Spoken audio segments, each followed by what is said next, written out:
ED. ഉദ്യോഗസ്ഥരെ ആക്രമിച്ച സംഭവമില്ലേ? ആ സംഭവത്തിൽ 13ാം തവണയും മുഖ്യമന്ത്രിക്ക് മൗനം. ആ മൗനം നമ്മളിങ്ങനെ എണ്ണിക്കൊണ്ടിരിക്കുകയാണ്. ഇത് 13. നിയമസഭാ നടപടികൾക്കായി തലസ്ഥാനത്ത് എത്തിയപ്പോഴും മാധ്യമങ്ങൾ മുഖ്യമന്ത്രിയെ കണ്ടെങ്കിലും മൗനം തന്നെയാണ് മറുപടി. മാധ്യമങ്ങൾക്ക് ചോദ്യങ്ങൾക്ക് ഉത്തരം നൽകുമെന്ന് പറഞ്ഞിട്ടാണ്. ചോദ്യങ്ങളെ പേടിയാണോ?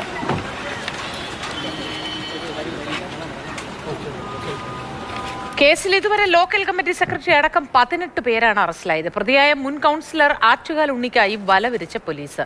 ഇതിന്റെയും വിവരങ്ങൾ രാഹുൽ ജിനാഥ് തന്നെ നൽകും. രാഹുൽ, ഈ ആറ്റുകാൽ ഉണ്ണിക്കായി വല വിരിച്ചിട്ടുണ്ട് എന്നാണ് പറയുന്നത്. ഇതുവരെ വിരിച്ച വലയിൽ ചെറുമീനുകൾ മാത്രമാണ് കയറിയത്. സ്രാവുകളൊക്കെ ഇപ്പോഴും പുറത്തു തന്നെ ഉണ്ട് എന്നതും കൗതുകരമാണ്. ഇത് എന്തുദ്ദേശമാണ് ആഭ്യന്തര വകുപ്പ്, എന്തുദ്ദേശമാണ് പോലീസ് എന്നൊന്നും നമുക്ക് പിടികിട്ടുന്നില്ലല്ലോ. കാരണം ഈ ഇ.ഡി. ഉദ്യോഗസ്ഥർക്കെതിരെയുള്ള അതിക്രമം നടന്നതിന് ശേഷം പോലീസിൻ്റെ ഓരോ നീക്കങ്ങളും അത്തരത്തിൽ പ്രതിരോധത്തിലായിരുന്നു. ഈ ആക്രമണം ഉണ്ടായ ശേഷം ദൃശ്യങ്ങൾ മുന്നിലുണ്ട്, മാധ്യമങ്ങളുടെ ദൃശ്യങ്ങൾ തെളിവായി കാണിച്ചിട്ടുണ്ട്. പ്രത്യേകിച്ച് മാതൃഭൂമിയുടെ ദൃശ്യങ്ങൾ തെളിവായി കാണിച്ചുകൊണ്ടാണ് ഇത്രയും ആളുകളെ വിട്ടുകിട്ടണമെന്ന് പോലീസ് ഉൾപ്പെടെ ആവശ്യപ്പെടുമ്പോൾ പാർട്ടി ഓഫീസിന് മുന്നിൽ നിന്ന് വിട്ടുതരണം എന്നുള്ളൊരു അപേക്ഷ രൂപേണയുള്ള ഒരു മനോഭാവത്തിൽ പോലീസ് നിൽക്കുന്നു. അപ്പോഴും നിങ്ങൾ സ്റ്റേഷനിലേക്ക് മടങ്ങിക്കോളൂ, അവിടെ നിങ്ങൾ പറഞ്ഞ ആളുകൾ എത്തും എന്ന തരത്തിലുള്ള ഉറപ്പ് നൽകുന്നു. അപ്പോൾ ആ ഘട്ടം മുതൽ തന്നെ പോലീസ് പ്രതിരോധത്തിലായിട്ടുണ്ട്.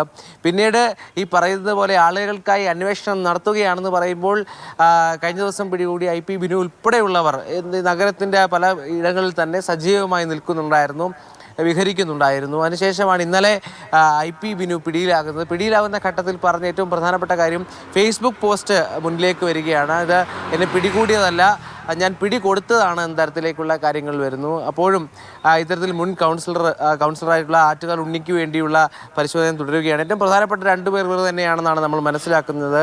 ഈ പ്രതിപട്ടികയിൽ 300 പേരാണുള്ളത്. അതിൽ 18 പേരാണ് ഇപ്പോൾ എന്തായാലും അറസ്റ്റിലായിട്ടുള്ളത്. ഇന്നെന്തായാലും കോടതിയിൽ ഹാജരാക്കുമെന്ന് തന്നെയാണ് നമ്മൾ മനസ്സിലാക്കുന്നത്. എന്തായാലും ഈ മുന്നോട്ട് പോക്കിൽ ഒരു അതൃപ്തി, ആഭ്യന്തര വകുപ്പിനോട് അതൃപ്തി ഉണ്ടാകാനുള്ള സാധ്യതയുണ്ട്. പ്രധാനമായി വലിയ വിമർശനങ്ങൾ പല കോണിൽ നിന്നും വരുന്നുണ്ട്.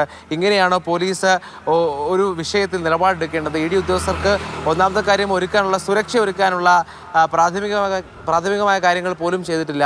ഇനി അതിക്രമം ഉണ്ടായ ശേഷം അവരെ കൃത്യമായി അറസ്റ്റ് ചെയ്യാനോ കസ്റ്റഡിയിലെടുക്കാനുള്ള കാര്യങ്ങൾ ചെയ്തിട്ടില്ല തുടങ്ങിയ വിമർശനങ്ങളാണ് ഉന്നയിക്കുന്നത്. ഏറ്റവും അടിസ്ഥാനപരമായ വിമർശനങ്ങൾ ഉന്നയിക്കപ്പെടുകയാണ്.